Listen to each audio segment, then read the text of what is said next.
Cathaoirleach, at the start, at the outset, I want to place on record my gratitude to members of the Royal British Legion in Ballymoney and in Coleraine for their support for the organisation of national ex-servicemen in this island, where they raised over £1,000 sterling in a walk across the causeway. Speaking of Defence Force matters, again this morning I'm aware of the fact that the post-94 contractees are still not aware of the future fate that they have with respect to being allowed to serve past the age of 50.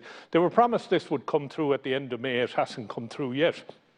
Furthermore, there was outrage from former colleagues in the Defence Forces at the lack of participation at the recent Defence Committee meeting where we heard from RACO. There was, as far as I recall, only 2 political parties and 2 independents represented at that, and that simply is not good enough. It sends out a very poor message.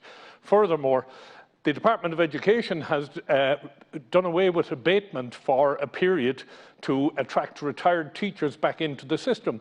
But a former member of the Defence Forces who's a teacher is not going to be able to avail of the waiver on abatement. And I would love if the Deputy Leader could check out what is so different about a former member of the Defence Forces that they are not allowed to benefit from this when former teachers are. I think it's an outrage, and it once again shows a disregard for members of the Defence Forces.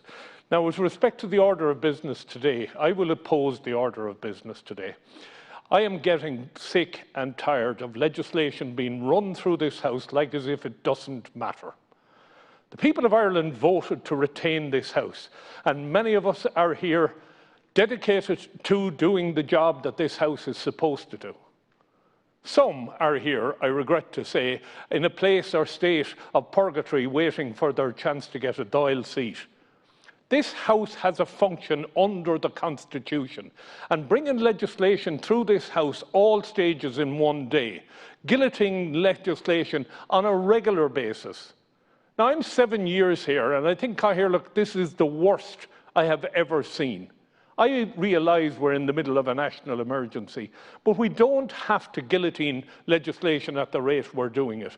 We do not have to run legislation through this House in one day.